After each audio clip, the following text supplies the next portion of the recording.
Senhor, te agradecemos, louvamos ao teu nome, Pai. Pedimos a tua direção, que o teu Santo Espírito possa nos abençoar nesse estudo, que tudo seja proveitoso, ó Deus. Nos colocamos nas tuas mãos, pedimos a tua bênção em nome do Senhor Jesus e que seja para a honra do Pai, do Filho e do Espírito Santo. Amém. Vamos lá, queridos. A aula número 2, o capítulo 2 do livro de vocês, antes de entrar propriamente na questão aqui da comparação, deixa eu diminuir, como é que eu faço aqui? Assim, acho que vou deixar desse jeito. Vou deixar você na águia aqui, o Anísio, ó. A Anísio ficou na águia, no lugar da águia. Só algumas ponderações em relação ao livro, né? Esse comparativo que está aí na tela de vocês, ele vai mostrar todas as informações relacionadas com os evangelhos, né? No que diz respeito à ênfase que eles dão, o destinatário. Só que, assim, o que eu digo sempre é o seguinte: quando a gente fala a respeito de tema, quando a gente fala a respeito de esboço, quando a gente fala a respeito de datação bíblica, vocês vão encontrar uma variedade enorme de autores que vão dar datas diferentes. Então, por exemplo, quando você olha aqui no capítulo 2, se vocês forem lá na página número 20, o que você vai encontrar em relação ao período em que Mateus foi escrito? Isso está lá no tópico 1, no primeiro, segundo, terceiro parágrafo. No finalzinho desse terceiro parágrafo, ele vai dar 3 opções, 3 datas. Na década de 50, na década de 60 e no fim da década de 70. Então, você vai encontrar várias datas diferentes. Tá? Nós vamos tratar aqui, o que eu vou passar, que está aí nesse quadrinho para vocês, ele trata de uma cronologia mais aceita. Tá? Uma outra questão que é em relação ao esboço, né? Eu vou trazer aqui para vocês também nessa apresentação, embora eu não vou destacar muito elas, apenas posso fazer um breve comentário, mas, por exemplo, aqui, um esboço a respeito de Mateus. Então, se você comparar esse quadro com o esboço que está na página número 20, você vai perceber que tem uma diferença, né, de divisão. O livro ele traz uma divisão mais esmiuçada, mais detalhada, ele traz mais tópicos, né, uma divisão maior, divisão em mais tópicos. E assim vai acontecer com os demais livros. Então, por exemplo, aqui, o de Marcos, se você for lá na página número 23, você vai ver que o esboço aí é diferente, né? Aqui nessa que está na tela ele traz em 5 pontos, aqui ele traz em 7, né? No livro ele traz em 7, e a divisão é diferente. A divisão ou o esboço ele vai depender muito do propósito do autor que vai trazer essa divisão. Então, o livro aqui do ITQ, o que ele opta? Ele opta por fazer uma divisão baseado na geografia. Então, o que você vai perceber? Né? Ele vai mostrar a ministério na Galileia, aí ele vai dividir esse ministério na Galileia, né? A ausência da Galileia, quando ele vai lá para o norte de Israel, depois o fim do ministério na Galileia, da Judeia e os dias finais. Então, normalmente, o que você vai encontrar? Se você for ver Mateus, Marcos, Lucas, você vai ver que o autor do livro aqui, ele adotou esse esboço exatamente para colocar o foco na questão da geografia. E esse que eu trago para vocês é mais uma questão de tema, é uma divisão temática. Tá? Então, qual que é melhor, qual que é pior? Não tem melhor e pior. Na verdade, é uma forma de você dividir aquilo que o livro traz. Então, o livro que eu falo agora é os evangelhos, né? Aquilo que os evangelhos trazem. E para estudar os evangelhos, nós vamos dividir aqui, basicamente, em 2 etapas. Estudar na aula de hoje e na aula da semana que vem. Porque a partir do capítulo 4, nós vamos começar a estudar todos os evangelhos numa sequência. Tá? Vocês vão perceber que no... Deixa eu só abrir a página para ver que página que está. Na página número 43, 45 não, 44, se vocês abrirem um livro aí de vocês, ele mostra um quadro lá em cima com a sequência daquilo que o livro vai trazer. Então, o que o livro faz a partir do capítulo 4? Ele vai trazer uma narrativa cronológica do ministério de Jesus. Então, ele vai trazer aqui, no capítulo 4, nascimento, a preparação para o ministério. No capítulo 5, ele vai trazer o ano da inauguração. Depois ele vai trazer o ano da popularidade em duas etapas, que é o capítulo 6 e capítulo 7, e por aí vai, até chegar no último capítulo, que vai falar da ressurreição e ascensão de Jesus, né? E aí ele vai fazer essa linha cronológica, tá? Em relação a essa linha cronológica, o que eu já quero falar para vocês? Nós vamos rever isso mais para frente, mas vocês vão perceber que... Deixa eu ver a página que é para vocês abrirem lá. Então, abram na página 63. Eu quero mostrar uma coisa lá para vocês.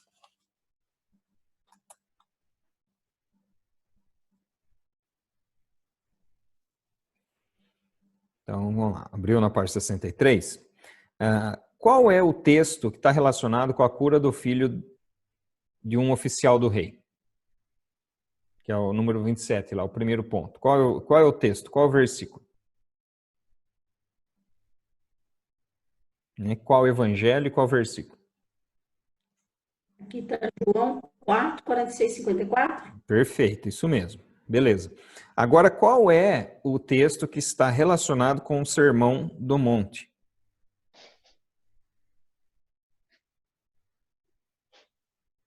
Mateus 5. Mateus 5 e o que mais?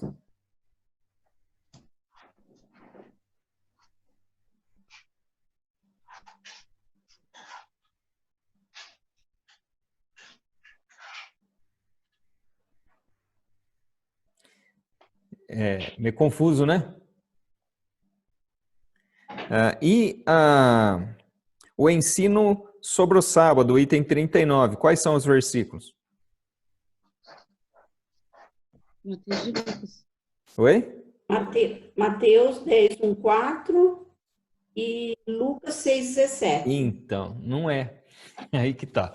Esse quadro aí, por isso que eu quis trazer aqui para vocês, deixa eu dar, não sei se dá para ver aqui na minha câmera. Olha o que eu tive que fazer com setinha aqui para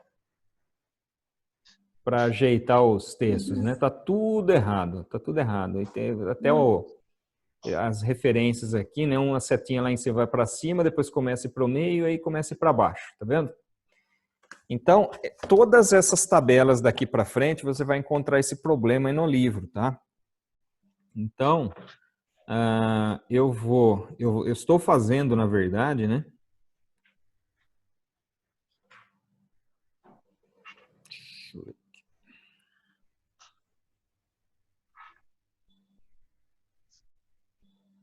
E depois eu vou mandar isso aqui para vocês, colocando aqui no Excel, colocando em ordem isso daqui, tá? Para ficar certinho aqui todos os versículos para vocês, tá? Porque aí, por exemplo, lá quando a gente falou do Sermão do Monte, né? Mateus do 5 versículo 1 até o 8, versículo 1, e Lucas no capítulo 6, versos 17 e 49, e capítulo 11, dos versos 1 a 13. Então, na tabela, você vai ficar meio perdido isso daí. Então, eu estou fazendo, depois eu mando para vocês, tá? Então, até a gente chegar lá, eu vou mandar isso aqui para vocês lá no grupo, tá? Mas o que eu estava falando antes em relação o que eu estou querendo fazer aqui é um esboço geral do livro, do que a gente vai ver mais para frente, tá? Por quê?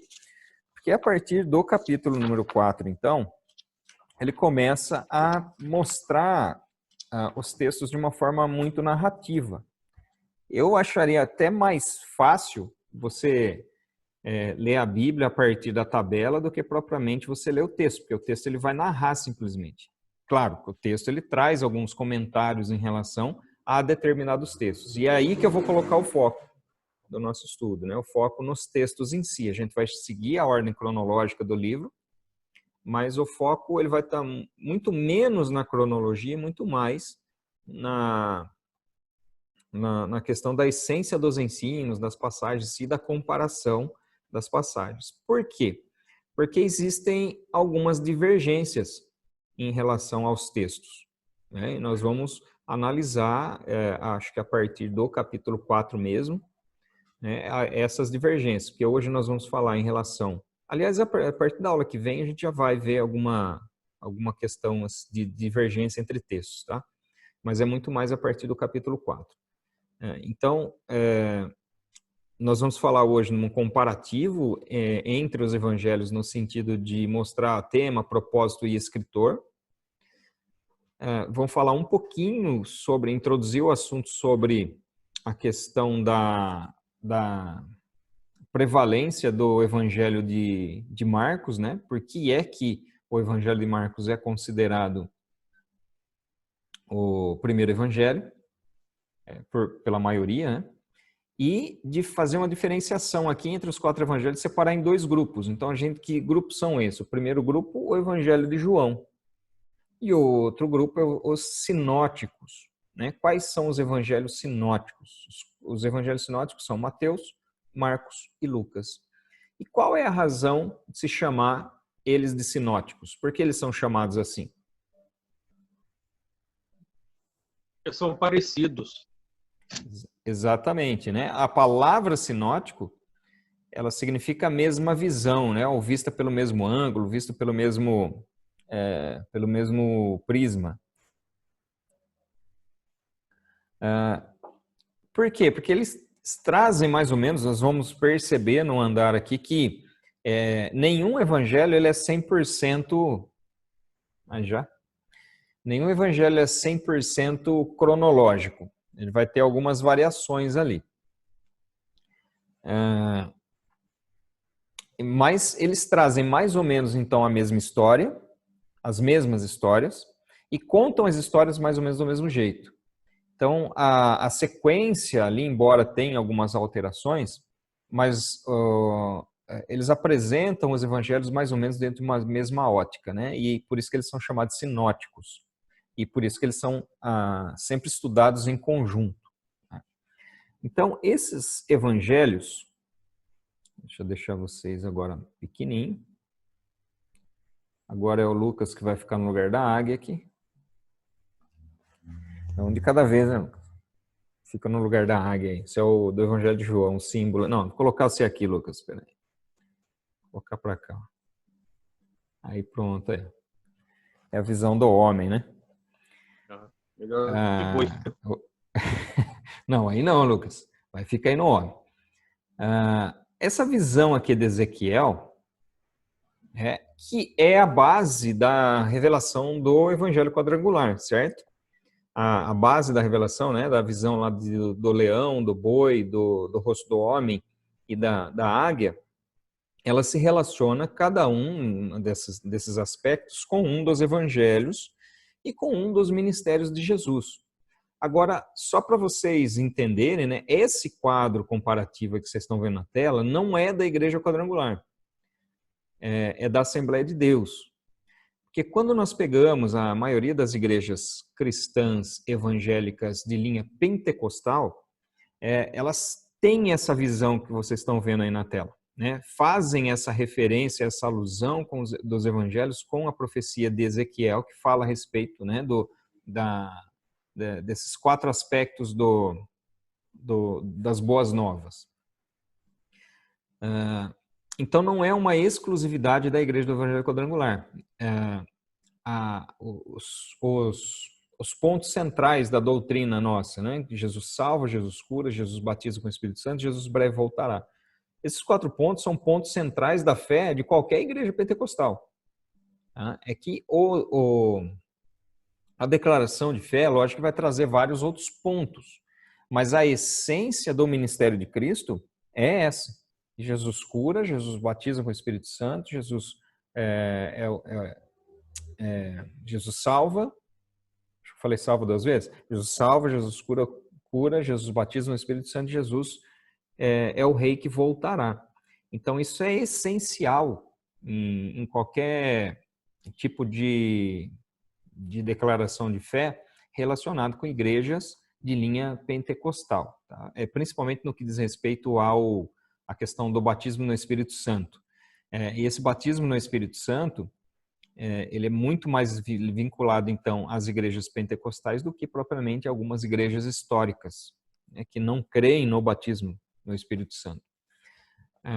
O que modifica dessa visão para a nossa igreja, para a igreja do Evangelho Quadrangular, é a colocação das cores só. É só isso que vai mudar, né? As cores relacionadas com cada aspecto, né? Aliás, a visão quadrangular, ela sai da Bíblia, né? Ela não é uma coisa inventada, que é inspirada na Bíblia, mas é algo que está na própria Bíblia. É diferente você se inspirar num texto bíblico para criar alguma coisa do que você extrair do próprio texto aquilo, né? E o Ezequiel 1:10 ele é claramente visto nessa doutrina quadrangular. E as cores que são introduzidas, elas são introduzidas exatamente para simbolizar, para representar cada um desses aspectos. É só isso, né? Aliás, a única coisa que muda das cores da Igreja do Evangelho Quadrangular para as cores do tabernáculo, por exemplo, é o branco no lugar do amarelo, né? Porque quando você vai analisar no tabernáculo, você tem o vermelho, você tem o azul, você tem o púrpura e você tem o branco. Você tem essas 4 cores. A única diferença é que substitui aqui o branco pelo amarelo, representando aqui um dos aspectos aqui relacionados com os evangelhos, né? Então, nós temos aqui o púrpura, né, relacionado com Mateus. Nós temos o amarelo representado aqui pelo Evangelho de João.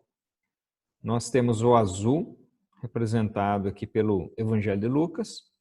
E nós temos o vermelho representado aqui pelo Evangelho de Marcos, né? Ou seja, Jesus, começando aqui, né? Jesus salva, Jesus cura, Jesus batiza no Espírito Santo e Jesus em breve voltará, né? Muito bem, então vamos lá. Os evangelhos, cada escritor aqui, ele relaciona Jesus, ou ele apresenta Jesus de uma determinada forma. Então nós temos aqui como rei, como servo, como filho do homem, como filho de Deus.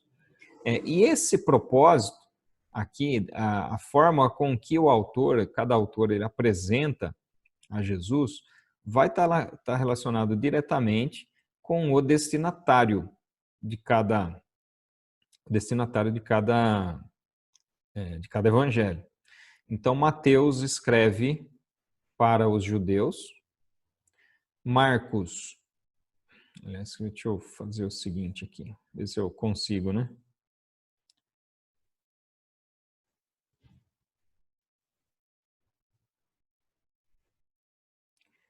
Mateus vai escrever para os judeus. Ao trabalho. Marcos vai escrever aos romanos.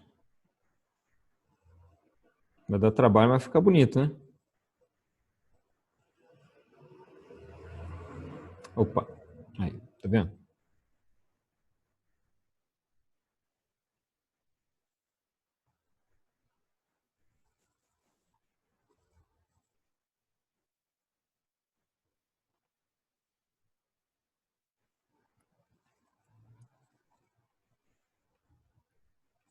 Lucas, então, escreve para os gregos e João vai escrever para a igreja de uma forma geral, tá? Então, olha só, uma diferença básica aqui entre os evangelhos. Nós podemos dividir os 4 evangelhos em 2 grupos aqui. Mateus e Lucas de um lado, Marcos e João do outro. Por que isso? Porque Mateus e Lucas, o que eles têm em comum é uma narrativa muito mais próxima um do outro. Né? E eu já vou explicar por que Marcos está separado. E são os dois evangelhos que trazem a genealogia de Jesus. Né? E alguém saberia me dizer qual é a razão que nós temos a presença da genealogia somente nos evangelhos de Mateus e Lucas? Aliás, eu acho que eu falei isso na aula passada, eu falei? Não lembro se eu falei. Mas alguém saberia dizer qual é a razão?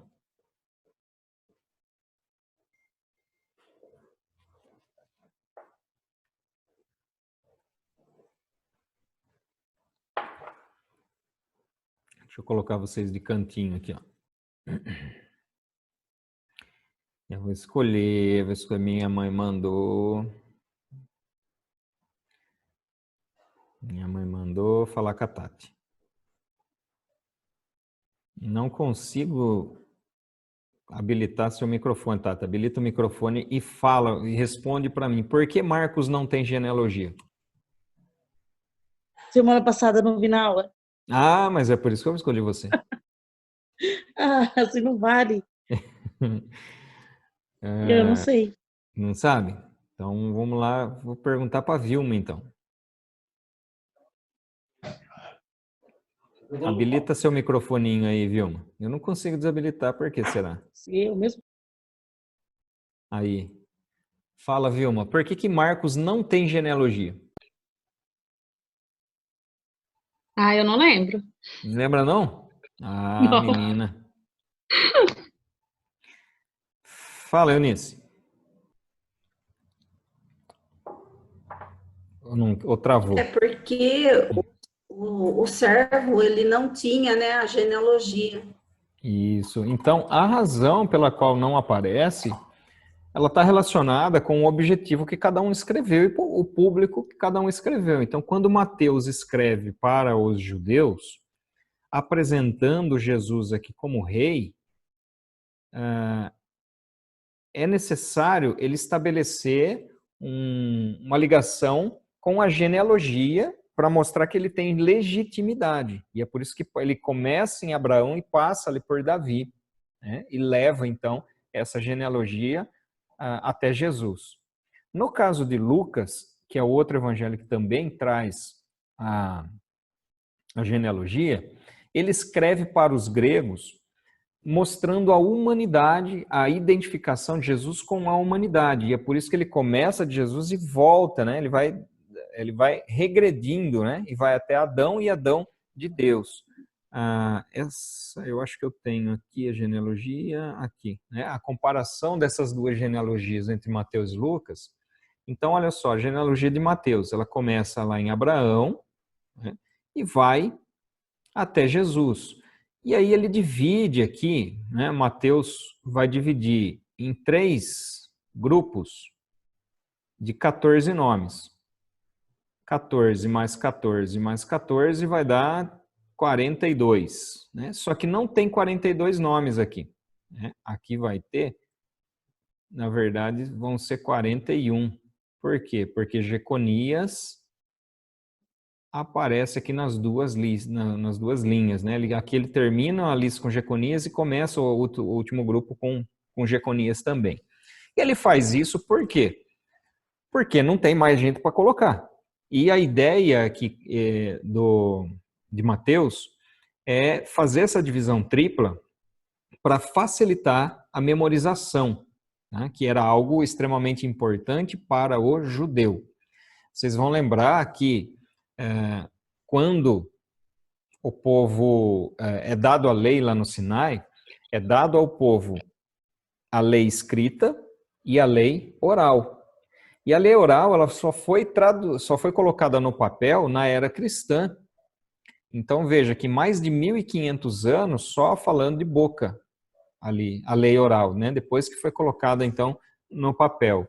Então, o povo judeu, de uma forma geral, tinha bastante hábito assim, de memorização de textos, memorização de cânticos, memorização de genealogias, Então, a própria estrutura apresentada aqui por Mateus mostra exatamente esse propósito. Então, é importante aqui para Mateus mostrar a genealogia para identificar aqui Abraão e Davi.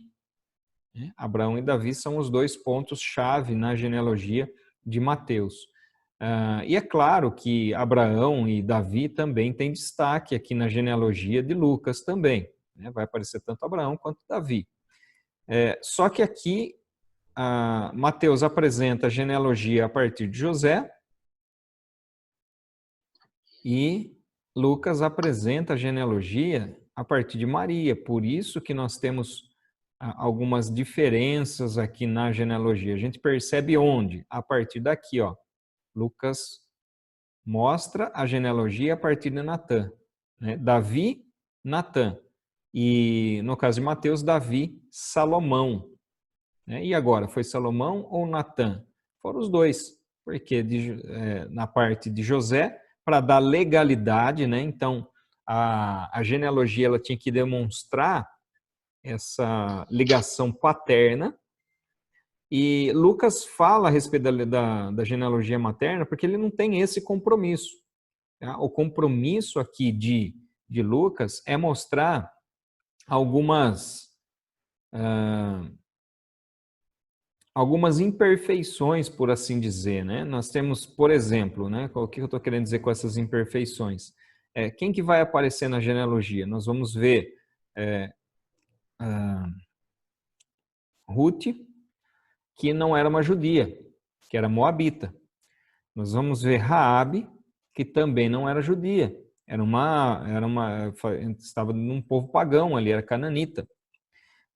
Nós temos Tamar, que apesar de ser judia, teve um comportamento questionável ali em relação, embora ela, até o Judá fala, que ela é mais justa que ele, mas teve um comportamento questionável também.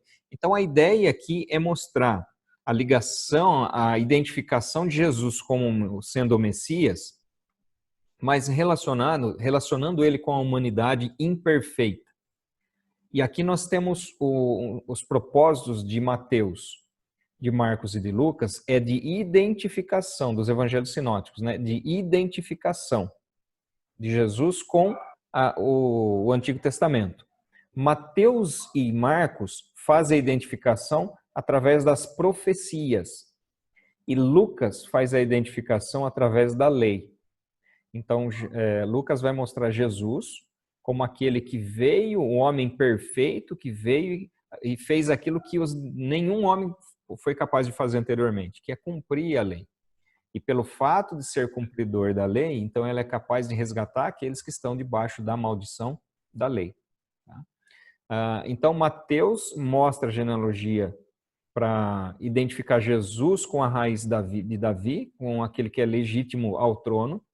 Lucas mostra a genealogia para identificar o Jesus, o Messias, com toda a humanidade, mostrando que ele não veio apenas para os judeus, mas ele veio para toda a humanidade. E Marcos, apresentando Jesus como servo, o servo ele não tem genealogia, não tem importância, A genealogia de um servo não tem importância, não tem serventia. E essa é a razão pela qual Marcos não apresenta, não se preocupa em apresentar isso. E da mesma forma João, que apresenta Jesus como sendo Deus. Eu costumo falar assim, que Mateus e Lucas têm genealogia, mas João também tem genealogia. Só que a genealogia de João é a seguinte, falando, no princípio era o verbo, e o verbo estava com Deus, e o verbo era Deus. Ponto, acabou a genealogia. Mostrando Jesus como sendo Deus, a essência divina. E João parte daí. Ou seja, Deus não tem genealogia. Deus não tem princípio nem fim de dias. Então não há necessidade também de apresentação. Então o fato de ter essas genealogias, elas vão estar relacionadas com o propósito de cada autor aqui. Deixa eu ver quem ficou. Agora é Eunício. Eunício eu vou colocar na águia. Se fosse o Lucas, eu vou colocar no nome. Então aqui, Mateus relaciona Jesus como Messias Rei. Marcos relaciona Jesus como Messias Servo. Então aqui Mateus e Marcos se unem nesse sentido, porque eles relacionam com as profecias a respeito do Messias, só que um apresenta como rei e o outro apresenta como servo. Lucas fala a respeito da humanidade de Jesus, né, como filho do homem, e o homem perfeito, né? E João vai mostrar Jesus como sendo o Filho de Deus, o aspecto divino. Alguém ia perguntar alguma coisa? Não? Escutei um barulhinho aí. E obviamente que isso está relacionado com a ênfase e a característica. Então, olha só. Da mesma forma que Mateus, então, escreve para os judeus mostrando Jesus como rei. O que importa aqui? Importa a característica profética daquilo que Mateus apresenta. Ou seja, as profecias relacionadas a Jesus, né? E ele coloca ênfase nos sermões. Marcos, ele escreve aos romanos apresentando o Messias servo, ou seja, aquele que veio para servir, aquele que veio para entregar a sua vida. E ele coloca a ênfase aqui naquilo que Jesus fazia, né? Ou seja, nos milagres e na questão mais prática aqui no sentido do fazer, né? Lucas vai colocar ênfase nos ensinamentos, né? Então, mostrando Jesus como homem perfeito, ele escreve aos gregos que priorizavam a sabedoria. E então Lucas coloca ênfase na sabedoria exposta a partir das parábolas.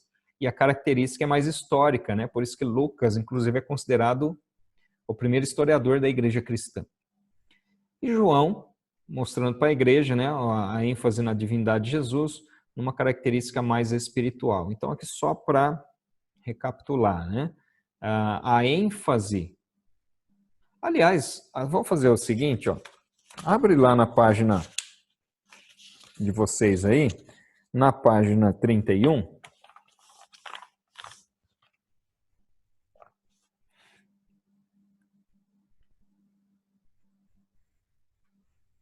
Qual página? 31, que é a autoatividade.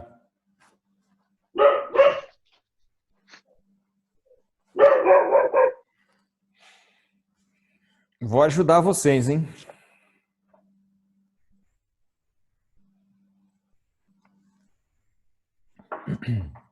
Olha só, o que vocês vão... Deixa eu abrir aqui. Como é que vocês vão preencher esse quadrinho? Bom, o escritor, vocês nesse quadro aqui da tela, acho que eu não mandei isso para vocês, né? Apresentação? Não mandei, né? Não, né? Pelo jeito, não. Então, mas eu vou mandar. Aliás, vou fazer o seguinte. Vou mandar agora, senão eu esqueço.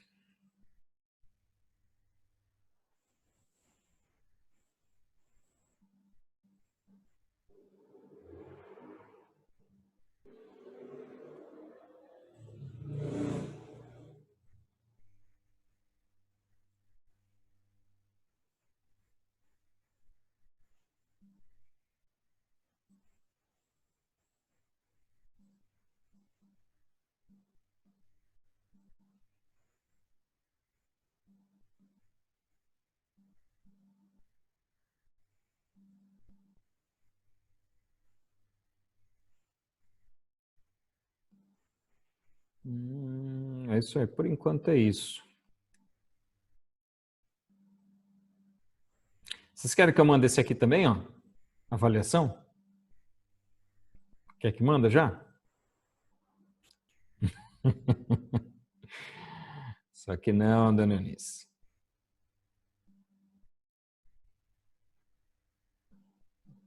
Nem sei se eu quero saber mesmo, viu? Como é que é? Nem sei se eu quero saber mesmo. Melhor não, né? Melhor não. Então, aqui como é que vocês vão preencher? Então, o nome do livro, na verdade, aqui já é o escritor. Né? Quem foi o escritor de Mateus? Mateus. Quem foi o escritor de Marcos? Foi Marcos. Quem foi o escritor de Lucas? Lucas. E quem foi o escritor de João? Foi João. Tá? A data, vocês podem usar a data dessa tabela aqui mesmo, tá? A data dessa tabela. Bom, depois eu faço comentário. Eu ia comentar sobre a questão de data, mas depois eu falo. O destinatário tem aqui também, né? Para quem? Para os judeus, romanos, grego e a igreja. O propósito,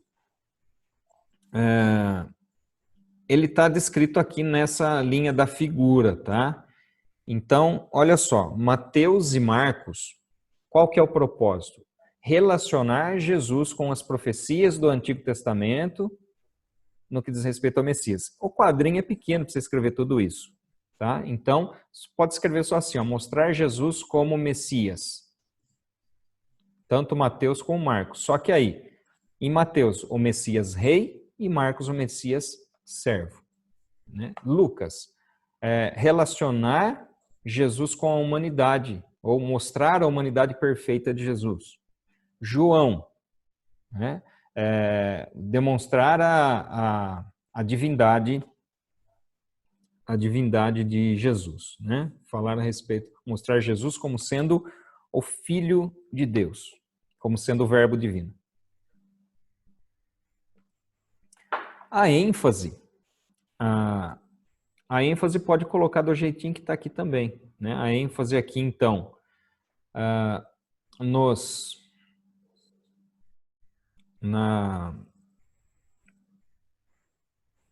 sermões de Jesus, a ênfase nas ações de Jesus, então mostrando aqui mostra aquilo que Jesus ele representa, né? Mateus mostra aquilo que Jesus representa, ou seja, o rei de Israel.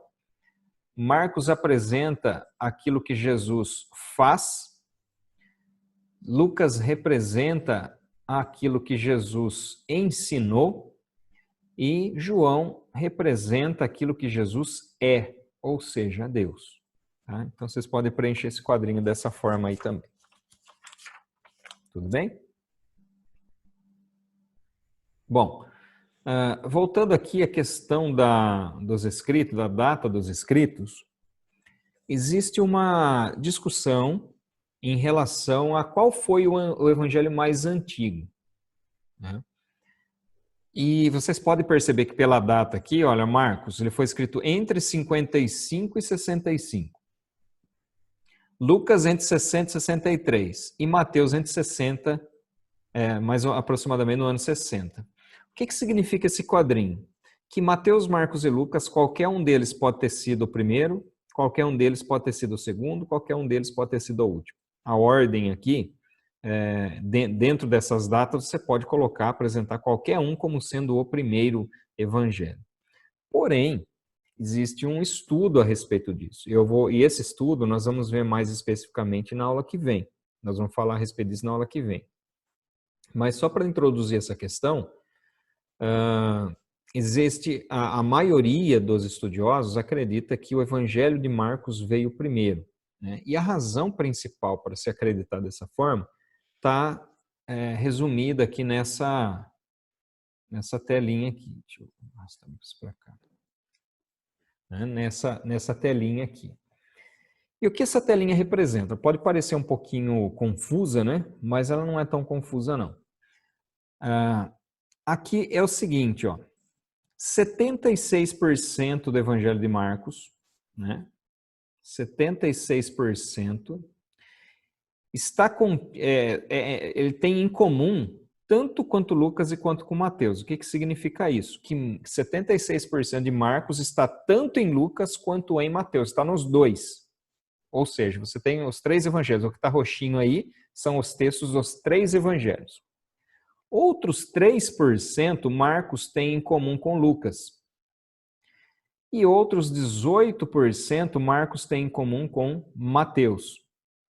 E apenas 3% é exclusivo de Marcos. Você só encontra em Marcos, somente 3%.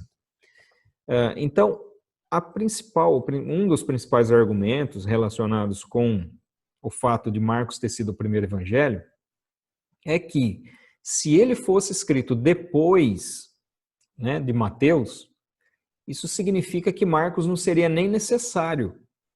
Porque você tem aí, então, 97%, na verdade seriam 94% se você tirar Lucas de lado, né? 94% do evangelho de Marcos é chover no molhado, porque Mateus já escreveu, tá? Então, essa é uma das razões pelas quais se entende, se compreende que Marcos é o primeiro evangelho.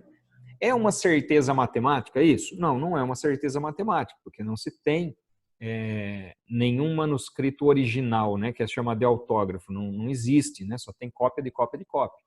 Então, nós temos aqui os documentos mais antigos que apontam ali para a primazia de Marcos. E um outro detalhe é que vocês já ouviram a expressão quem conta um conto aumenta um ponto? Né? Ou seja, a tendência de uma história é ela aumentar com o passar do tempo e não ela se resumir. Então, o que nós vemos em Marcos?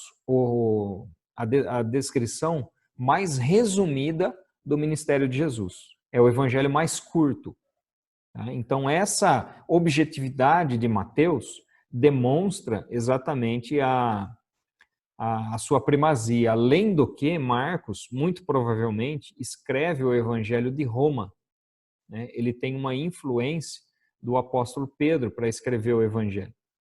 E aí, outro detalhe, né? Uma perguntinha para vocês agora. Qual desses 3 evangelhos, qual desses 3 escritores eram discípulos diretos de Jesus e estavam entre os 12?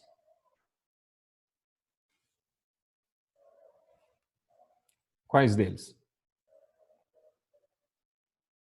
Só Mateus e João, só, né?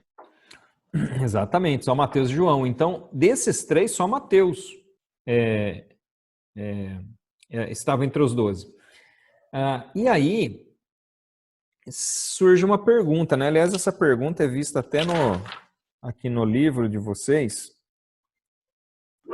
no tópico 1, ele vai perguntar, né? Por que Mateus, testemunha ocular, dependeria tanto do relato de Marcos? Ou seja, 45% do que Mateus escreveu já estava no Evangelho de Marcos. Por que Mateus dependeu tanto, assim, quase metade do seu evangelho, na verdade 55%, né, se você contar esse 18 aqui, ou 10%, mas mais da metade do seu evangelho dependeu de alguém que não presenciou, sendo que Mateus era um dos 12. Né? Então essa é uma pergunta daqueles que defendem que Mateus foi o primeiro evangelho e não Marcos. Tá? Mas isso pode ser respondido facilmente.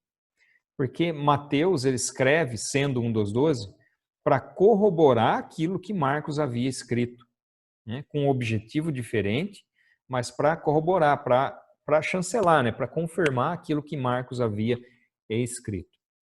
Então, nós temos essa dinâmica aqui nas escritas. Né?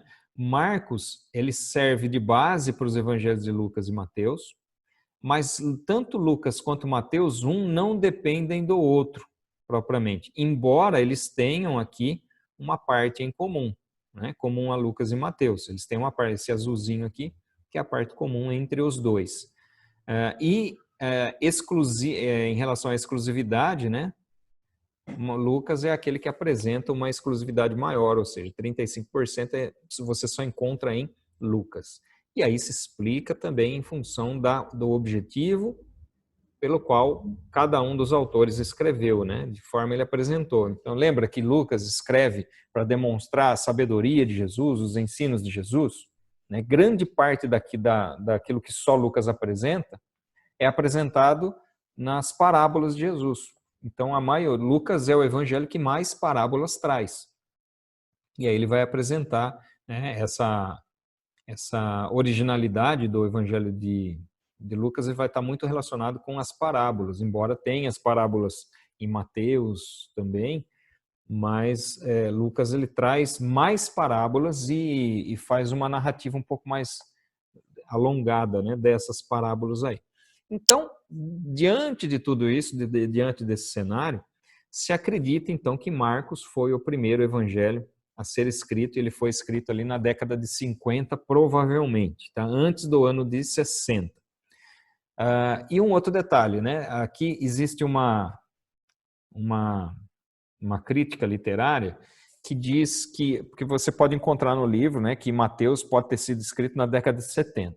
A crítica diz o seguinte, ele não pode ter escrito depois de 70, por quê? Porque o templo foi destruído no ano de 70. E não se faz menção nenhuma da destruição do templo. Então, ou seja, não poderia ter sido escrito na década de 70, tem que ter sido necessariamente escrito antes. Beleza. Mas o Evangelho de João? O Evangelho de João foi escrito na década de 80 ou 90, ele é muito posterior, né? Ele vai ser escrito muito tempo depois. E João também não faz menção nenhuma da destruição do templo. E por que, então, ele não faz essa menção à destruição do templo? Exatamente porque não é o objetivo, não estava relacionado ali mais com a questão da igreja. Quando ele quer mostrar a divindade de Jesus, não quer falar do povo judeu, não quer falar do templo que havia sido destruído, mas ele coloca o foco, então, na pessoa de Jesus, né? Mostrando Jesus ali como sendo o Filho de Deus. Tá? Então, são esses questionamentos aí, por isso que eu digo para vocês que, quando que foi escrito? Foi entre... Não quer errar? Foi entre 50 e 70. Né? Entre a década de 50 e a década de 70. Porque mas é muito tempo, né? Mas é cronologia bíblica, né? A cronologia bíblica nem sempre é muito próxima. Mas você pode, em determinadas circunstâncias, aproximar um pouquinho. Então, por exemplo, em Lucas, você diminui um pouco aqui o prazo, porque em função do período em que Lucas se converte, no momento em que Lucas passa a acompanhar o apóstolo Paulo e do tempo em que Paulo é preso, né? Porque Lucas, no caso aqui, ele escreveu também Atos dos Apóstolos. E ele escreveu Atos dos Apóstolos depois dos Evangelhos e antes de Paulo, e 2 anos depois de Paulo ter sido preso. Então, entre os anos 63 e 64 que ele escreveu. Por isso que se acredita que o Evangelho foi escrito ali entre 60 e 63, né? Porque ele vai escrever depois da sua conversão. Tá? Então aí você consegue achatar um pouquinho esse espaço de tempo. Mas cronologia é um negócio que você vai achar bastante divergência nela aí. Tudo bem até aí, gente? Vocês querem comentar alguma coisa, fazer alguma pergunta?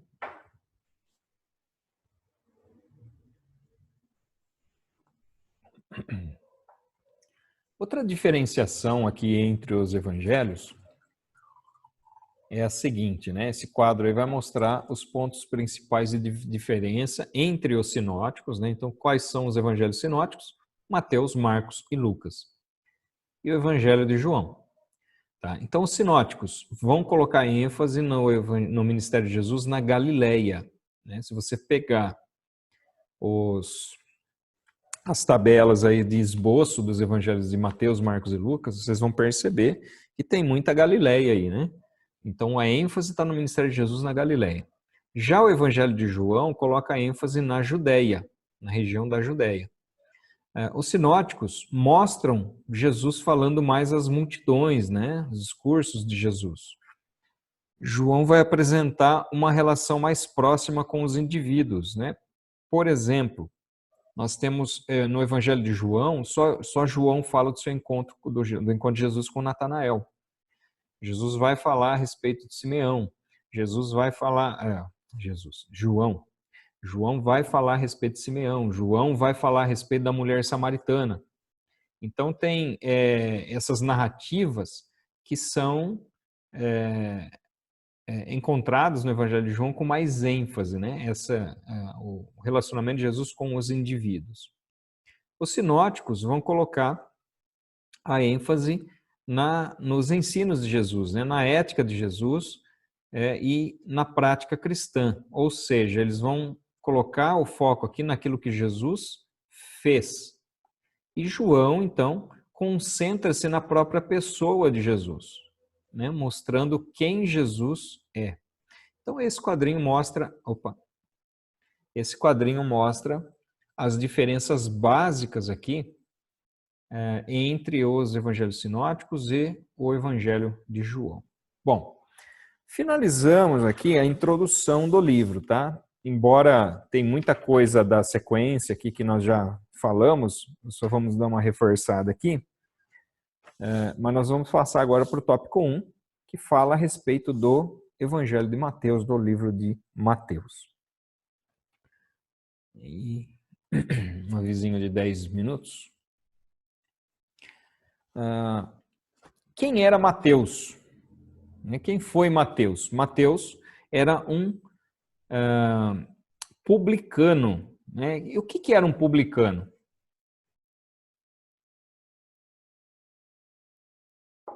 Cobrador de imposto? Perfeito, exatamente. Né? Era um coletor de impostos, né? E o coletor de impostos, ou publicano, não era um cidadão muito lá bem visto no meio do povo de Israel, não. Porque o que acontecia? O publicano, na verdade, ele tinha basicamente duas classes, né, de publicano, que era o publicano romano e o publicano que era das terras onde se recolhia os impostos. No caso da Judéia, então teria que ser um judeu, no caso de outras regiões, teria que ser pessoas da própria região. Então ele colocava esses romanos num nível hierárquico superior, e aí você tinha os publicanos que faziam a cobrança de alguns tipos diferentes de impostos ali do povo. Então o povo, não era, a questão não era simplesmente do publicano defraudar o povo, de cobrar juros, de cobrar mais, não era necessariamente isso. Para o judeu, o publicano era um traidor da pátria. Era um traidor do judaísmo. Porque o judaísmo, mesmo durante esse período lá que eles tinham um bom relacionamento com o Império Romano, mas o desejo do judeu era sempre se ver livre de qualquer outro tipo de império. E aqueles que se aliavam ao império, de certa forma, eram tidos como traidores. E os publicanos, sendo os funcionários públicos dos romanos, cobrando impostos ali dos judeus, eles eram mal vistos, desprezados ali, então, pelos judeus. Um outro publicano que a gente vê na Bíblia é Zaqueu. Zaqueu também era um publicano. Então, lá, Zaqueu, por exemplo, quando ele fala assim, se eu defraudei alguém, eu vou restituir até 4 vezes. Então, ele fala, se eu tenho defraudado, ele coloca como uma condicionante, né? Zaqueu. E outro texto bíblico que a gente vê a questão do publicano é na parábola que Jesus conta do fariseu e do publicano, que eles entram para adorar ali. Você vê na figura ali do fariseu o desprezo pelo publicano. Ele fala, Senhor, graças te dou porque eu não sou igual a esse cidadão aí, não sou igual esse. Então, esse pecador aí. E Jesus era muito criticado por sentar à mesa com publicanos e pecadores. Olha só, ele coloca o publicano no mesmo patamar de qualquer outro tipo de pecador. Então, para você ver como que Mateus era bem quisto nas rodas dos judeus, né? Mateus, sabe aquele cara popular? Então, você queria espalhar a roda?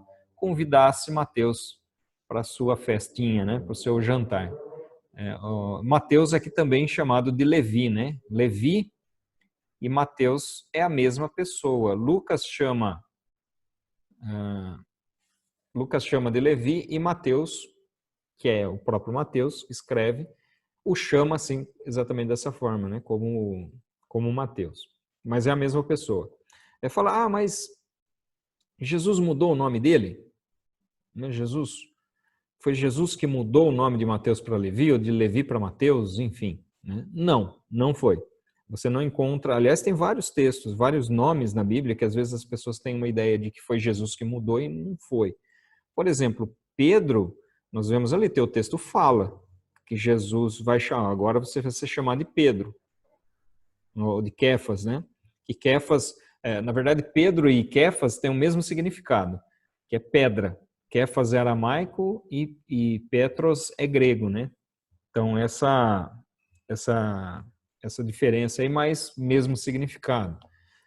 Paulo não tem o seu nome alterado, né, de Saulo para Paulo. É simplesmente um nome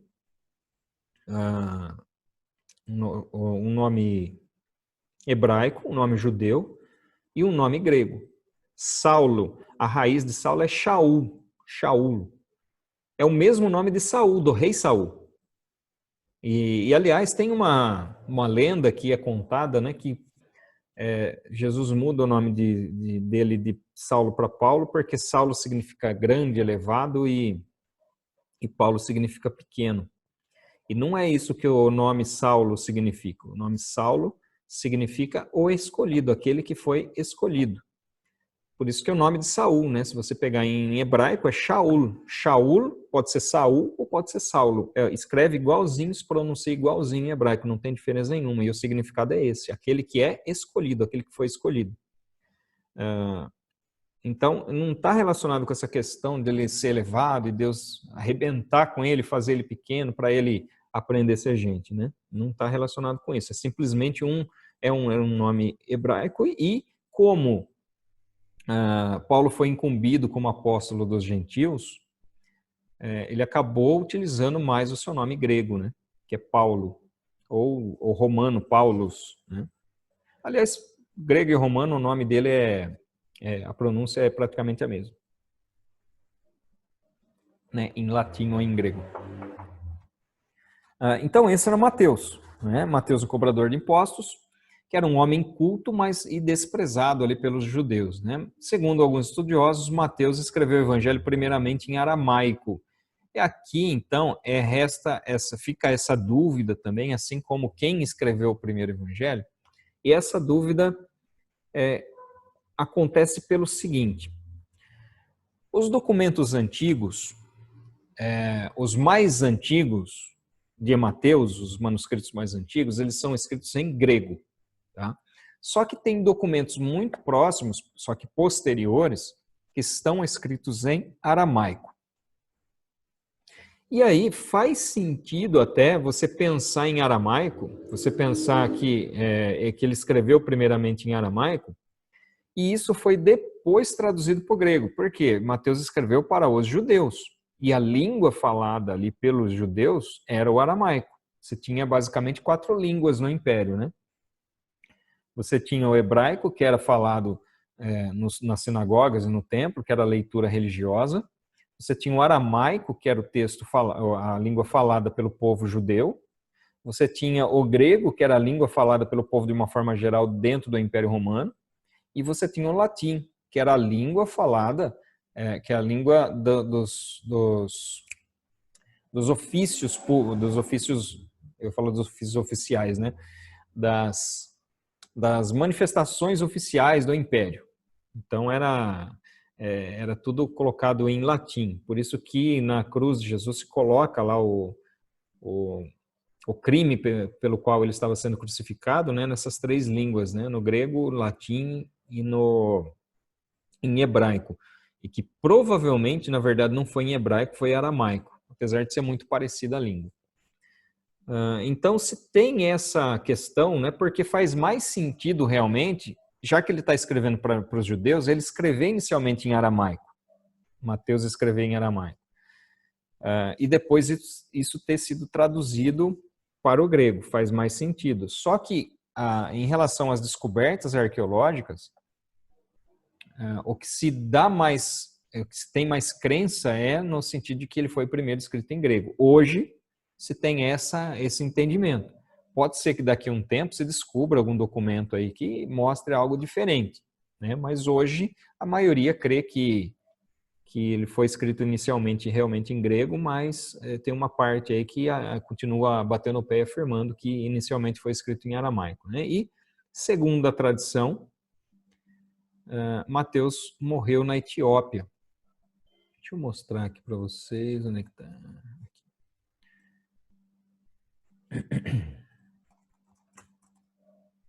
A Etiópia, nos tempos de Jesus, o local, né, da Etiópia nos tempos de Jesus, é basicamente o mesmo local da Etiópia hoje, tá? Deixa eu pegar um mapinha um pouco maior aqui.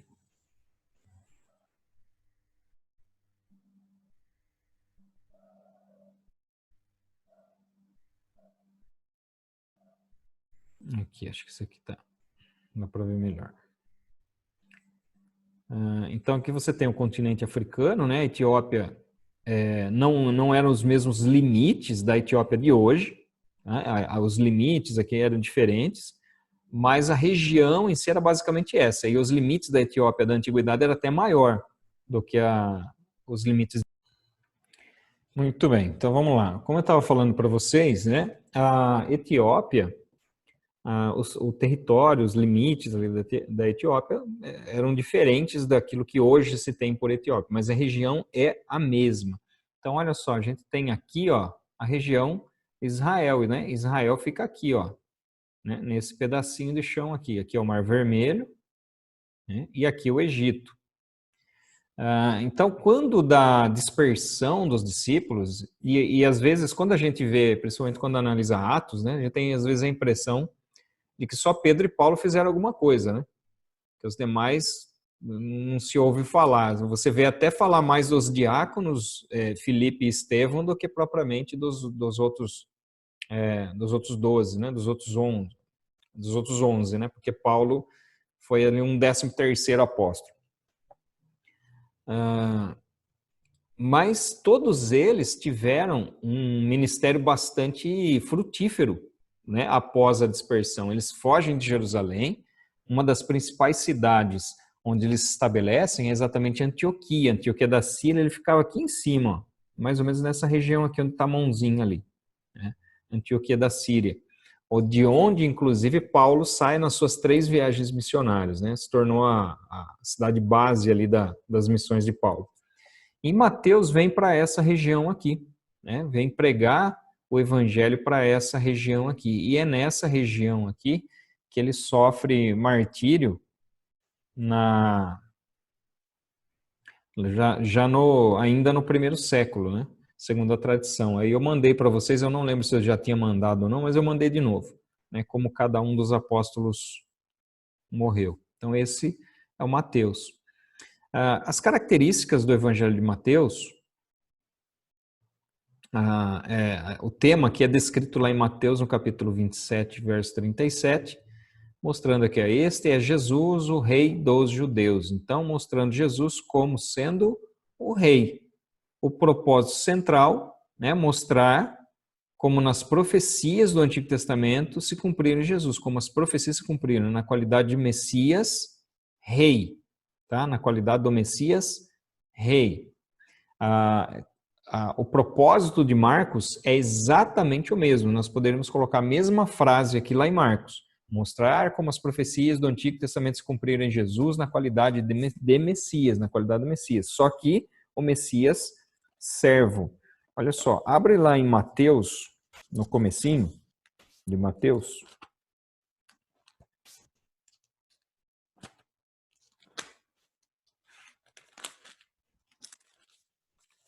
Mateus, os primeiros 4 capítulos de Mateus, eles vão falar a respeito, né? Vão desde o nascimento de Jesus até o batismo de Jesus, né? Então ele passa aqui pela genealogia, né? Ele começa falando a respeito da genealogia, que é, como nós já dissemos, né, algo extremamente importante para os judeus.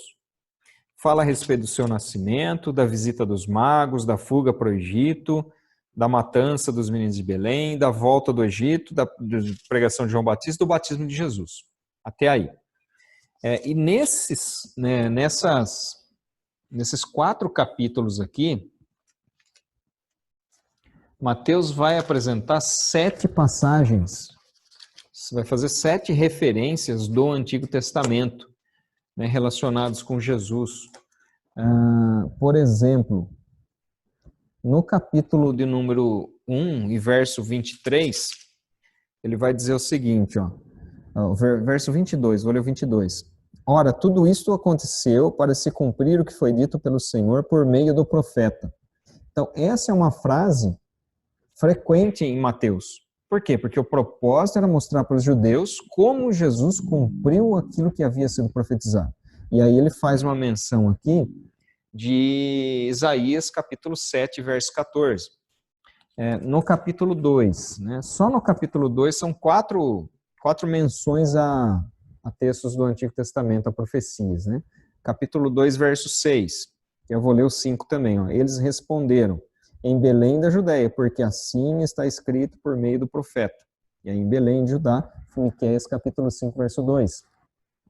Mais um exemplo só. Verso de número 14, 15. Levantando-se José, tomou de noite o menino e a sua mãe e partiu para o Egito, onde ficou até a morte de Herodes. E isso aconteceu para que se cumprir o que foi dito pelo profeta, pelo Senhor por meio do profeta. Do Egito chamarei meu filho.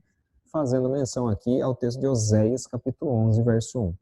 Então, só nessa introdução aqui de Mateus, que vai até o batismo de Jesus, são citados 7 textos de profecias relacionadas, então, com Jesus aqui. Então, o objetivo aqui, o propósito central, né, de Mateus é mostrar como as profecias do Antigo Testamento se cumprem em Cristo na qualidade de Messias, Rei. Né? Essa é a ideia, o propósito central de Mateus. E a ideia predominante, então, é Jesus como descendente de Davi. Eu falei para vocês, a gente já viu a genealogia, né? Essa parte aqui de baixo eu não vou repassar, porque nós já abordamos esse assunto. E então mostrar aqui na genealogia, como eu já tinha colocado para vocês, né? Aqui Davi, Abraão e Davi, até chegar aqui em Jesus. Tópico 2 vai falar a respeito do Evangelho de... Aqui a panorâmica também. Vai falar a respeito do Evangelho de Marcos, né? Quem foi esse Marcos? Quem foi Marcos? O Lucas já falou que ele não foi um dos 12. Mas será que ele viu os acontecimentos ali no ministério de Jesus? O Marcos, até onde eu sei, ele acompanhava Paulo nas viagens, né? Esse Marcos aí, na verdade, ele na primeira viagem missionária, ele acompanhou Paulo e Barnabé, né? Vocês lembram dele? É o João Marcos. Chamado João Marcos, sobrinho de Barnabé.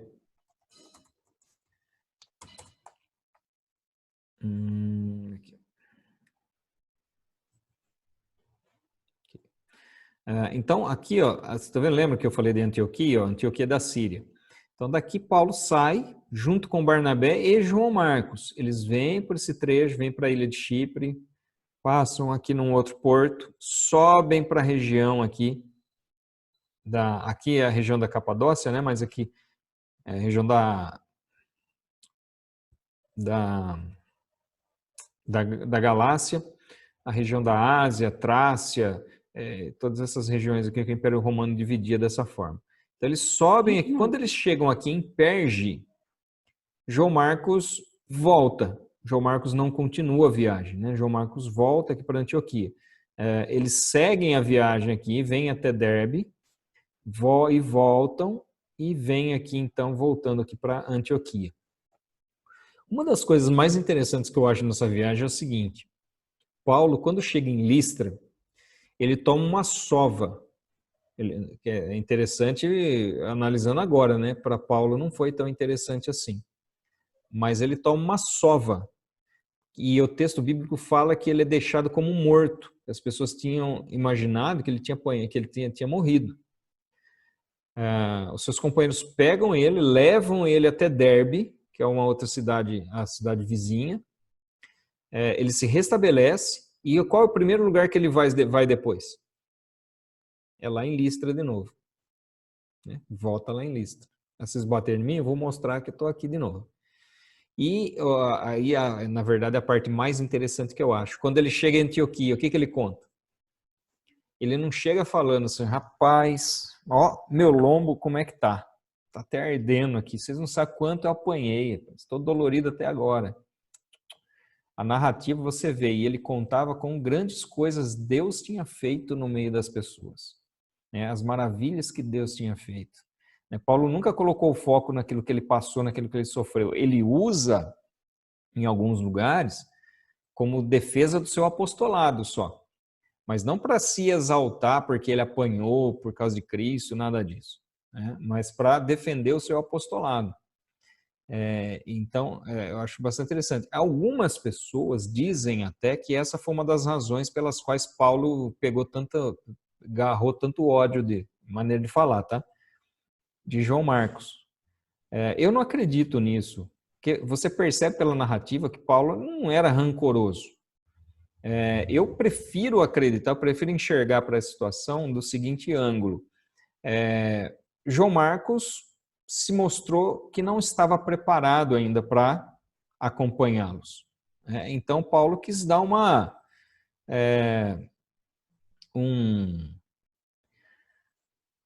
uma correção ali, né? Paulo quis dar uma correção ali para João Marcos, né? Que talvez fosse tempo dele ficar ainda preparado, tanto que isso foi razão de discussão entre Paulo e Barnabé, porque Barnabé queria levar João Marcos, e Paulo falou que não é o momento de levar ele, ele nos abandonou lá, e agora também ele não vai, né? Mais ou menos assim. E aí tiveram discussão, Barnabé pegou João Marcos, foram por um canto, e Paulo pegou Silas e foi para um outro canto na segunda viagem missionária, né? Então, é esse João Marcos. Agora, eu falo que Paulo ficou com raivinha de João Marcos? Não, porque você vê o próprio apóstolo Paulo citando João Marcos depois, falando como companheiro de viagem, como cooperador também, né? Então a gente percebe isso, né? Não foi uma birrinha que durou, nada disso. Foi ali a razão pela qual João Marcos desistiu da viagem, o texto não fala, não tem como a gente saber e ficar tentando conjecturar o que foi. O texto não fala, né? Simplesmente porque não é importante. Poderia ter sido uma questão de saúde, poderia ser uma questão de medo, poderia ser o próprio despreparo, sei lá, poderia ser algum desentendimento ali com Barnabé e com Paulo, ele voltou, pode ter sido um monte de coisa, mas não vale, são questões que não vale a pena conjecturar, né? Então, Marcos, né, é o nome romano de João Marcos, que acompanhou Paulo e Barnabé na sua primeira viagem. Era sobrinho de Barnabé, vivia em Jerusalém, e o fato dele viver em Jerusalém é motivo de se cogitar de Marcos ter presenciado alguns fatos, sim, do ministério de Jesus. Mesmo não pode nem estar ali tão próximo, né, ser um dos discípulos, nada mais. Estando em Jerusalém, é bem provável que ele tenha presenciado algumas coisas que Jesus fez. O texto bíblico, na narrativa dos evangelhos, o que ela vai falar? Vai falar que Jesus, já na primeira vez, no primeiro ano do seu ministério, quando ele vai para Jerusalém, que cura, que ele faz milagres lá, quando ele volta, o que acontece? As pessoas de toda a região correu a fama de Jesus, eles já sabiam quem era e aquilo que Jesus tinha feito lá em Jerusalém, porque na ocasião da Páscoa, os judeus de todas as regiões vão para lá. Então, quer dizer, na volta para os seus lugares, a notícia se espalhou. Olha, tem um Jesus aí que fez isso, fez aquilo, o outro lá, né?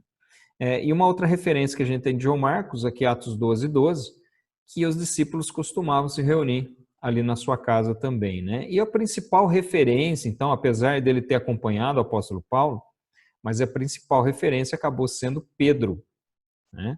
Então, nós temos aqui os dois evangelistas, os escritores do evangelho, que não faziam parte dos 12, Marcos e Lucas. Então, Lucas, evidentemente, tem uma influência muito maior de Paulo, e Marcos tem uma influência muito maior de Pedro do que propriamente de Paulo, tá? Em relação ao evangelho, como nós já vimos, né, o tema do evangelho de Marcos é Jesus como sendo servo, né? Marcos 10:45. Ele veio para servir e dar a sua vida em resgate por muitos. Por isso que nós falamos, né, que o evangelho de Marcos se relaciona com Jesus que salva, né? O Jesus salvador, aquele que se entrega. Ele veio para servir, não para ser servido. E o propósito central é exatamente como eu falei para vocês, né? Mostrar como as profecias do Antigo Testamento se cumpriram em Jesus na qualidade do Messias servo. As profecias do Antigo Testamento apresentam Jesus de duas formas: o Messias servo e o Messias rei. Mateus apresenta como o Messias rei, Marcos como Messias servo. E a ideia predominante é que é Jesus como poderoso Filho de Deus que veio para servir, né? Lembra que eu falei para vocês sobre a questão de cronologia, né? Que nenhum deles apresenta uma cronologia precisa, perfeita, exata. Mas dentre todos os evangelhos, Marcos é o que se aproxima mais, né? É o mais... tem uma cronologia um pouco mais aproximada e além de ser o mais breve deles, né? Mais breve dos evangelhos também. Aqui uma visão panorâmica, eu já expliquei para vocês. Tudo bem até aí, gente? Tranquilo? Você está nervosa, Tati? Eu não. Dá para perceber aí. Tá sossegada aí, ó. Vai dormir, hein? Reginaldo, deixa eu aproveitar e perguntar. A Capadócia, ela existe ainda até hoje? Sim. Com o mesmo nome? É uma chamada de região, né? Mas é uma região da Turquia. A Capadócia não é um país. Capadócia é uma região da Turquia. Deixa eu ver se eu não estou falando bobagem para você também, né? Mapa Capadócia.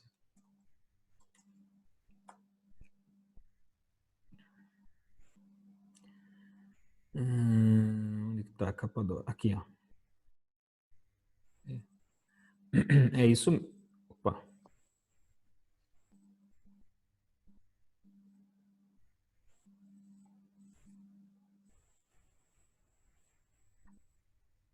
Você está vendo aqui onde está o balãozinho? O balãozinho aqui é Capadócia, região da Capadócia. Tudo isso aqui é Turquia, ó. Tudo isso aqui é o país, é a Turquia. Então a Capadócia é uma região ali dentro da Turquia, né? Ela é famosa pelo balonismo, né? Aquela festa de balões coloridos, né? A região é muito bonito, né?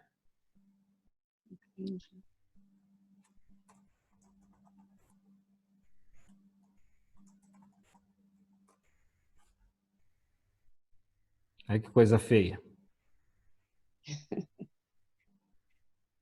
Bonito mesmo, né? É um lugar muito bonito. Então, essa região é famosa por isso, mas fica dentro do país, né? Dentro dos limites do país da Turquia. Tá? Aliás, a Turquia é um dos países que mais está sendo afetado pelo vírus aí. Voltando a falar do vírus de novo, né? Deixar o vírus para lá, vai. Então, vamos lá. Lucas. Evangelho de Lucas, tópico 3.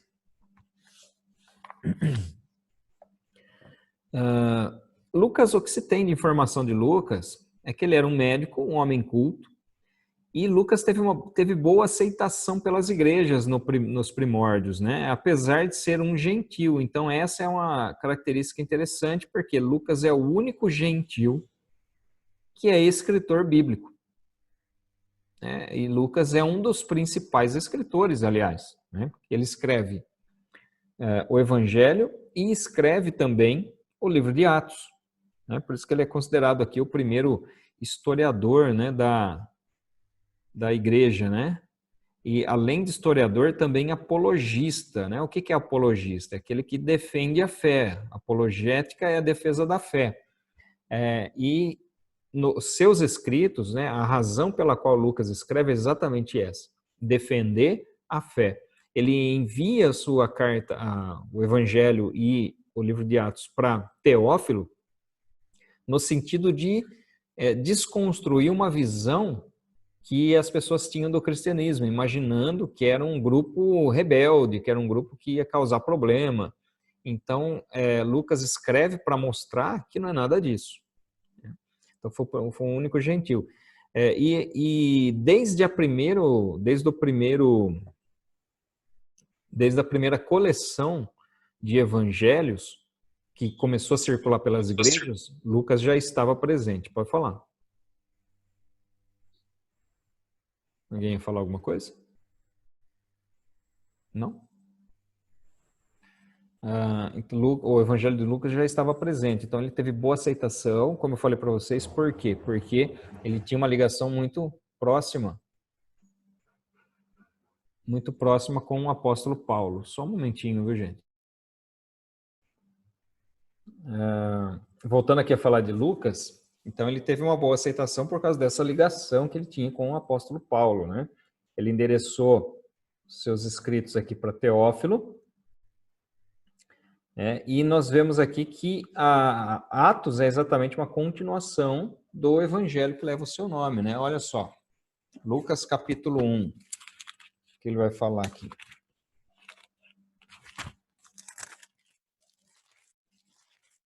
começa dizendo o seguinte, ó, visto que muitos já empreenderam uma narração coordenada dos fatos que entre nós se realizaram, conforme nos transmitiram os que desde o princípio foram deles testemunhas oculares e ministros da palavra, igualmente a mim, pareceu bem, depois de cuidadosa investigação de tudo desde a sua origem, dar-lhe por escrito, excelentíssimo Teófilo, uma exposição em ordem para que você tenha plena certeza das verdades em que foi instruído.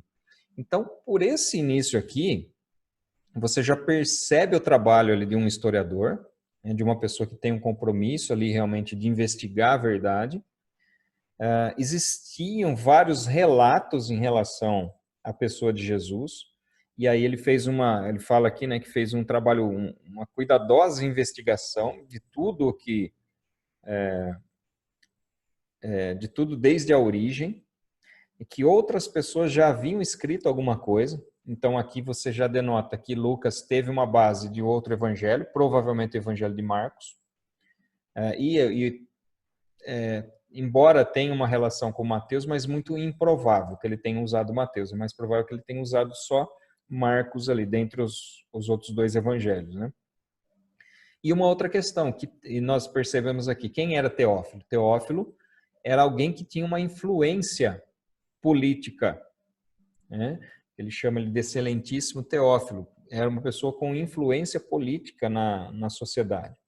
Então, o objetivo de Lucas foi de defender a fé, mostrar o que era o cristianismo. E através de alguém como Teófilo, né, com a sua influência, talvez refrear um pouco as perseguições em relação ao Império Romano, né? Porque, inicialmente, o cristianismo era visto como uma seita judaica, né? Você tinha lá os fariseus, os saduceus, os essênios, tinha os herodianos, e aí surgiu os nazarenos, né, que eram judeus que seguiam os ensinamentos de Jesus de Nazaré. Eles eram chamados de nazarenos. Depois da perseguição, que eles fugiram de Jerusalém, lá em Antioquia que eles foram chamados de cristãos pela primeira vez e começou então a dissociar a imagem do cristianismo com a imagem do judaísmo. E aí o Império Romano começa a prestar um pouco mais de atenção e começa a perseguir também, né? E aí então Lucas escreve nesse intuito, né, na década de 60, exatamente para mostrar que não precisava temer os cristãos, né? O Império não precisava temer. E é exatamente na década de 60 que se intensifica a perseguição aos cristãos através de Nero, né? Nero começa a perseguir os cristãos a partir do ano de 64. Então, nós vemos aqui, por exemplo, né, que se a gente colocar a questão da data, aqui, né, ó, Lucas, foi exatamente aqui, vamos dizer assim, no olho do furacão, né, que ele vai escrever, entre os anos 60 e 63. Onde é que eu estava aqui mesmo? Cadê Lucas? Aqui. Então, é nesse período que ele vai escrever tanto o Evangelho e, posteriormente, então, o livro de Atos. Olha só, Atos, como é que começa. Começa assim, ó. Escrevi o primeiro livro, ó Teófilo, relatando todas as coisas que Jesus começou a fazer e ensinar, até o dia em que foi elevado às alturas, depois de haver dado mandamentos por meio do Espírito Santo aos apóstolos que tinha escolhido. E aí ele vai continuar a narrativa. Então, Atos começa exatamente no ponto em que ele termina o Evangelho, ele continua essa narrativa, né, histórica, né, o foco da história. E um outro ponto em relação a Teófilo que a gente percebe aqui, que era alguém que já havia se convertido ao cristianismo. Porque ele fala aqui na sua frase, né, para que você tenha plena certeza das verdades em que foi instruído. Ou seja, ele já tinha tido um contato com o Evangelho, né, nesse momento, quando Lucas envia esse relato para ele, né? E o Evangelho, então, de Lucas, ele vai ter essas características, né? O seu tema, ele aparece lá no capítulo 19, verso 10, né? Porque o Filho do Homem veio buscar e salvar o perdido. Lucas, capítulo 10. Então, a frase-chave, a palavra-chave aqui, né? O Filho do Homem, né? E o propósito central, então, é relacionar Jesus com a lei. Então, olha só. propósito central e ideia predominante. Quando Lucas mostra na sua genealogia a humanidade de Cristo, a relação, né, de Jesus indo até Deus, não é para mostrar que ele veio de Deus, é para mostrar a sua identificação com toda a humanidade, com toda a raça humana, né? Deus se fazendo homem, né? E ele veio como homem e foi perfeito em todo o seu agir. Ele cumpriu toda a lei estabelecida por Deus. E cumprindo toda a lei, ele então, capaz de resgatar aqueles que estão debaixo da maldição da lei, que não são capazes de cumprir a lei. Então, o propósito de Lucas é esse, relacionar Jesus com a lei, mostrando que ele é o Salvador universal, né? Ou seja, não só dos judeus, né? Mais uma vez, né? Fazendo menção lá de Raabe, de Ruth, né? Colocando ali, né? Essas pessoas que não eram judias, mostrando que ele não veio somente para Israel, mas que ele é o Salvador universal para todos os povos, para todas as pessoas, para todos os pecadores. E ele, sendo o homem perfeito, cumpridor da lei, ele pode então redimir aqueles que estão exatamente debaixo da lei.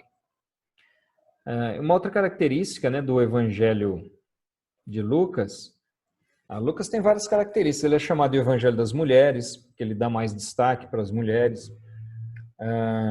Ele é o evangelho que, não é que ele dá mais destaque para as mulheres, dentre os evangelistas é o que destaca mais, né? Não é que ele não destaca mais as mulheres do que os homens, não é isso, né? Todos os evangelhos eles são machistas, tá? Brincadeira, tá? Não precisa ficar bravo, não precisa ficar bravinho. Mas ele, dentre os evangelistas, é o que destaca mais. É o que traz mais parábolas, que coloca o foco mais nas parábolas, e é o que traz mais detalhes fora do período ministerial de Jesus. Então veja que todo o capítulo 1 de Lucas, ele vai falar de eventos que são anteriores ao próprio nascimento. Quando você pega Mateus e Marcos, Marcos é até mais direto ainda, né? Marcos já vai começar lá, quando no princípio veio João Batista pregando lá e tal. Mateus já fala do nascimento. Mas Lucas vai falar de eventos antes do nascimento, no capítulo 1. Aliás, o capítulo 1 e o capítulo 2 de Lucas é basicamente exclusivo de Lucas. A única diferença que você percebe no evangelho aqui, principalmente na comparação com Mateus, é o que você tem na volta, deixa eu ver se é na volta aqui para Nazaré.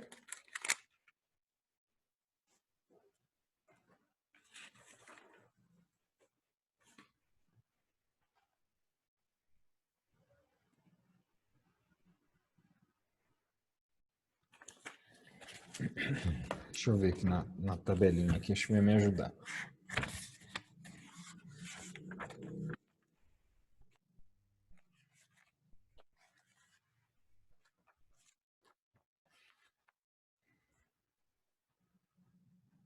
É isso mesmo, só a volta de Nazaré, que é um trechinho aqui de 2 versículos, né? No versículo 39 e 40. O resto dos 2 capítulos é exclusivo aqui, somente Lucas narra, né? Aqui ele vai falar lá no capítulo 1 a respeito do anúncio, né? Do nascimento de João Batista, do nascimento de Jesus, do anúncio, né? Da visita de Maria e Isabel, o cântico de Maria, o cântico de Zacarias, o nascimento de João Batista, o nascimento de Jesus. Vai falar a história dos pastores, né? Somente Lucas narra essa história dos pastores, que aliás não tem nada a ver com a história dos magos. Tá? Nós vamos falar disso na aula que vem, né? Essa questão dessa diferença, né? Uma coisa é uma coisa, outra coisa é outra coisa. A história dos pastores é uma coisa, a história dos magos é outra. Vai falar a respeito do cumprimento da lei da circuncisão, o cântico de Simeão, profetiza Ana, fala a respeito de Jesus aos 12 anos, né, quando ele vai lá para o templo e é achado entre os doutores da lei lá ensinando. Então, tudo isso é exclusivo do Evangelho de Lucas. Por isso que ele tem essa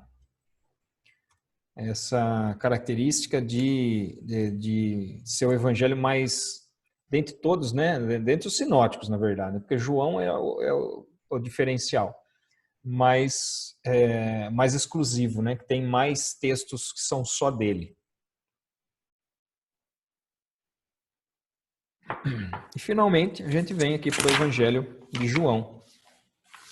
E o Evangelho de João, então, ele destoa dos demais evangelhos, destoa nesse sentido, né, de que ele apresenta de uma forma completamente diferente. Né? Como é que ele começa o evangelho? Ele começa falando de, no princípio era o verbo estava com Deus e o verbo era Deus. E o verbo se fez carne e habitou no meio de nós. Então, o propósito é de apresentar Jesus realmente como o verbo divino e foca, então, o seu ministério de Jesus na Judéia, sempre mostrando Jesus com características divinas. Então, esse João é o João Boanerges, né? João Boanerges, os irmãos Boanerges, né? Que era filho de Zebedeu, irmão de Tiago. Por que eles eram chamados de Boanerges? Isso significa filhos do trovão. O fato de ser chamados filhos do trovão indicam um temperamento um pouquinho exacerbado. O que era bastante comum para os galileus, tá? Os galileus, naquele tempo, eram tidos como pessoas bastante rudes, broncos, assim. Né? E parece ser algo até contrário àquilo que a gente conhece de João, né? João é tido como o apóstolo do amor, inclusive, nos seus escritos, né? Na forma que ele escreve, que ele se referia aos membros das igrejas, né? Como filhinhos, fala muito a respeito do amor e tal. Parece que destoa um pouquinho desse João Boanerges, né? Mas nós vemos aqui claramente uma atuação do Espírito Santo. A gente vê isso em Pedro também, que embora ele não tenha perdido a sua ousadia, mas ele teve mais intrepidez no sentido de não ter medo. Né? O que nós percebemos antes da morte de Jesus é um Pedro meio impulsivo. Né? Um Pedro impulsivo. Ele cortou a orelha de Malco, precisou de coragem para fazer isso. Né? Vai falar que ele estava com medo? Ele não estava com medo, porque tinha um monte de soldado ali. Ele vai para cima e corta a orelha do soldado. Né? Então, só que depois ele já é aquele 880, né? Lá diante do Sinédrio, ele já começa falando, não sou eu, não sou eu, não sou eu. Mas depois da descida do Espírito Santo, você percebe essa intrepidez. Ele já não tinha mais medo, né, do que as pessoas poderiam fazer com ele. Ele lá em Jerusalém, na frente de todo mundo, aponta o dedo e fala, vocês mataram o Filho de Deus. Vocês mataram a Jesus, o Messias. E começa, então, a sua pregação. Mas voltando aqui a falar, não estou falando de Pedro, estou falando de João. Então, João tinha essa característica também. E João, ele tem um destaque dentre os 12, porque ele estava primeiro, né, entre os 3 mais próximos, Pedro, Tiago e João. E dentre os 3 era o mais íntimo. Ele é citado, é o único que é citado na cruz, na crucificação. É o único que estava ao lado de Jesus durante a crucificação. É aquele que é citado como se debruçando sobre os ombros de Jesus na ceia, né? Para que os outros falaram, vai lá e pergunta. Porque se é mais chegado, talvez para você ele fale alguma coisa. Então, esse era o João. Eu tinha mais alguma coisa para falar sobre João aqui, mas eu vou fazer o seguinte, já está dando tempo, menos de 1 minuto já. Eu vou interromper essa gravação já, para a gente entrar na próxima e eu continuo. O que eu ia falar a respeito de João era o seguinte, né? Tem um relato da história da igreja primitiva que João é o seguinte, né? Ele ficou em Jerusalém até mais ou menos ali o ano 66, né? E depois ele foi lá para a região da Ásia, onde ficam as 7 igrejas lá de Apocalipse. Né? Por isso que ele escreve as 7 igrejas da Ásia, porque ele se tornou bispo exatamente daquela região. E por isso que ele ficou preso em Patmos, que era uma ilha daquela região lá da Ásia também. e escreveu ali por volta de 80, 95, ou seja, foi bem posterior. Apesar de terem relatos de que ele foi colocado dentro de um tacho de óleo quente e outras torturas que ele sofreu, João foi o último dos discípulos a morrer, ali por volta do ano 100, o único que não foi martirizado. Aliás, quando a gente percebe aquela conversa lá de Pedro com Jesus, né? Tu me amas, sim, Senhor, eu te amo, Pedro, tu me amas. E aí Jesus faz uma menção do tipo de morte que Pedro iria morrer, né? E aí Pedro olha para João e fala, e esse daí? E ele? Né? E Jesus fala assim, se eu quiser que ele fique até que eu venha, que te importa? Né? Ou seja, de uma forma mais polida, Jesus falou, você não tem nada a ver com isso. Né? Foi isso que Jesus quis dizer. Né? E aí eles ficaram até pensando que João não ia morrer, porque Jesus tinha falado aquilo, e o texto bíblico fala, né? O próprio João conta isso. Mas é lógico que Jesus não estava falando isso, de que ele não iria morrer, está falando a respeito de que ele não iria morrer martirizado. Né? Essa que é a questão. De fato foi o que aconteceu. Né? Mas, nesse tempo que ele esteve lá na Ásia, tem um relato que diz que ele se recusou a entrar num local onde tinha um herege, uma pessoa que pregava heresias, que pregava contra a palavra de Deus, que ensinava coisas erradas. Então, lembra aquela característica do Boanerges de João? É visto aí também, né? A personalidade dele. Né? João, apesar de ser visto nos evangelhos como uma pessoa amorosa, uma pessoa bondosa, né? Mas ele tinha também uma personalidade bastante forte nesse sentido. Né? E lá, como todo o Império Romano, era muito comum as casas de banho, né? As saunas públicas e tal. E num espaço desses, João se recusou porque lá tinha uma pessoa que ensinava errado. Quer dizer, com esse daí eu não quero nem ficar no mesmo espaço. Né? Essa foi a atitude lá de João. E o Evangelho de João, então, vai mostrar Jesus como sendo o verbo divino. O tema aparece logo no comecinho, no capítulo 1. Né? O verbo divino se fez carne a fim de trazer salvação ao homem. Propósito central, João, capítulo 20, verso 31.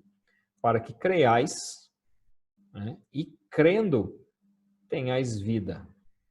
Então, Jesus, o verbo divino, ele se fez carne para que as pessoas crescem nele. Então, olha só, uma convicção intelectual e como consequência dessa convicção intelectual, para que tenham vida, né? Ocorre a regeneração espiritual. Então, a tônica do evangelho é a seguinte, mostrar Jesus como sendo Deus, para que através do testemunho nós possamos crer. E a partir da fé, né, que é gerada a graça, então mostrar a graça de Deus, que ele se fez homem, né, se despiu da sua divindade, se fez homem, demonstrando a graça de Deus a nosso favor. E nós alcançamos a graça, então, por meio da fé. Né? E a fé, então, sendo direcionada para o Messias, para o Salvador, ele gera, então, uma nova vida. E é isso que Jesus fala lá, né, com Nicodemos, né, que é necessário nascer de novo, né, essa regeneração, uma nova vida. E a ideia predominante é exatamente, né, a revelação, a rejeição e a aceitação de Cristo como sendo o verbo divino, ou seja, rejeição por uns e aceitação por outros, né? Uma característica do Evangelho de João é que ele, em relação ao valor literário, valor gramatical, uso do grego mais culto, nós encontramos isso no Evangelho de Lucas. João escreve com palavras mais simples. Porém, as palavras que João usa, elas são mais carregadas de significado do que as que Lucas utiliza. Então, quando ele fala a respeito do verbo, né, ele utiliza essa expressão logos, e o logos ele tinha um sentido muito profundo, não só no judaísmo, mas também na cultura grega. Ou seja, o logos como a raiz daquilo que tudo veio à existência, daquilo que existia, né, o ponto de partida de toda a criação. É isso que representava o logos. Quando é traduzido por palavras, às vezes não alcança o sentido que de fato João escreve, que João quer colocar ali. Outra expressão que João usa, né, que é o tabernáculo, tabernaculou. Quando ele fala que, na nossa versão, que ele habitou entre nós, a palavra no original lá é tabernaculou, ou seja, fazendo referência ao tabernáculo do Antigo Testamento, que é onde Deus mandou construir para que ele habitasse no meio do povo. Então, a ideia de João aqui é mostrar Jesus como sendo o Deus que vem habitar no meio do povo, o Emanuel. Né? Então, João utiliza palavras simples, mas carregadas de significado, né? Não só para a cultura grega, mas para a cultura judaica. Então, ele escreve na língua grega, mas ele acaba utilizando um estilo hebraico, ou seja, esse estilo mais carregado de significado, né? Aqui um esboço, né, que ele vai diferir do esboço que vocês têm aí no livro, mas é só para demonstrar mais uma vez essa diferença. E é isso aí, pessoal. Por hoje é só. Tem alguma questão que vocês gostariam de fazer? Em relação à autoatividade da semana passada, tá tudo ok? Vocês têm alguma dúvida sobre as autoatividades? A questão que nós falamos é sobre a confiabilidade histórica, as evidências arqueológicas. Tranquilo?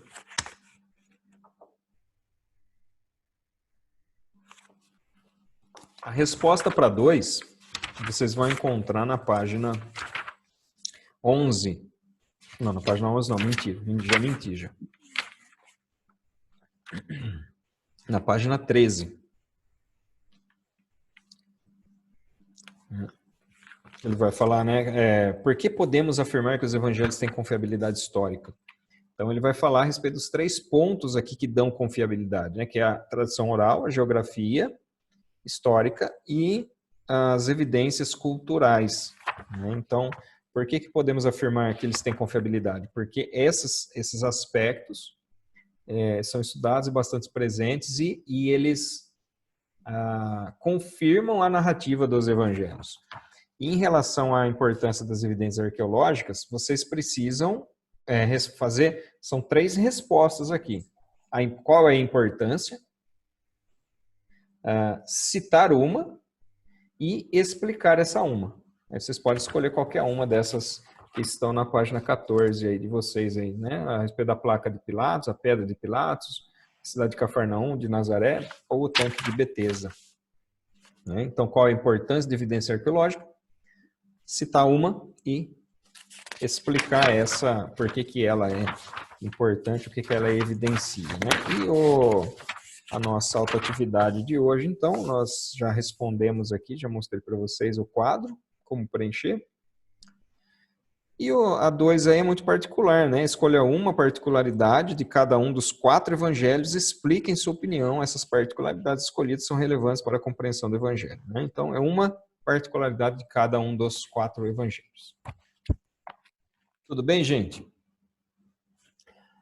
Vocês querem perguntar mais alguma coisa?